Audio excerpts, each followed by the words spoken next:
My least favorite part of driving is that it's just so boring. Why isn't the road just randomly picking me up and throwing me into North Korean airspace? That's why Flatout 4 is the game for me. I've been playing it quite a bit recently because it's just so freaking comfy. It was still something I had to adapt to because I generally don't like realistic driving games, but it reaches a decent balance of making cars weighty and easy to control.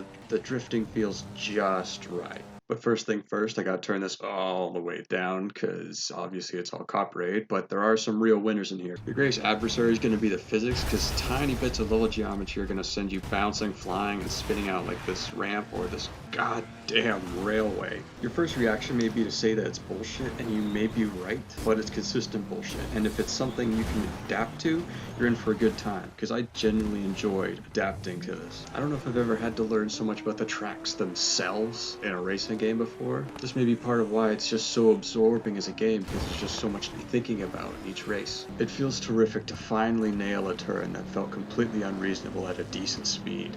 And when there's obstacles in the level that you can't avoid, you have to figure out how to hit them just right, like the railway. If you hit it with enough speed perpendicularly, you'll barely bounce at all. Or this drop off where if you hit it straight ahead, you'll nosedive. Or if you even try to hit it at an angle and then leave it into a drift, you'll go slightly better, but you'll still lose a lot of speed.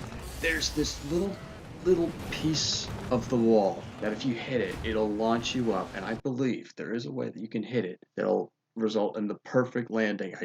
It's something that is so fun to pursue. And eventually you're prepared for basically every inch of every map, and you feel like Professor Paradox from freaking Ben 10. It's awesome. Also, Flatout 4 does something really freaking impressive in the racing game genre and actually incentivizes taking the L. I can't think of another racing game that actually gives me a good reason not to immediately hit restart as soon as I even start to lose. The cash system creates value in every race as long as you play as violently as possible.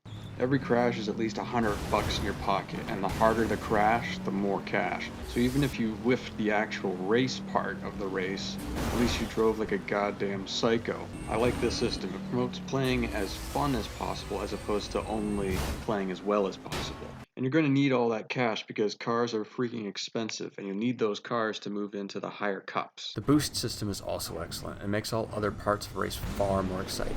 You gain boost from every piece of property that you destroy, from fences or traffic cones to entire houses. This once again prioritizes fun over practicality as you play operation while driving by hugging an edge to clip the debris. Boost is obviously good for overtaking or more lucrative crashes, but it can also get you out of so many jams. You can escape from a grinding stalemate, you can dodge a tip that would result in spinning out, you can boost out of a botched drift, so it's a good idea to hold on to a bit of boost for emergencies. You also get boost from colliding into racers, so as long as you don't whiff too bad, you can usually escape.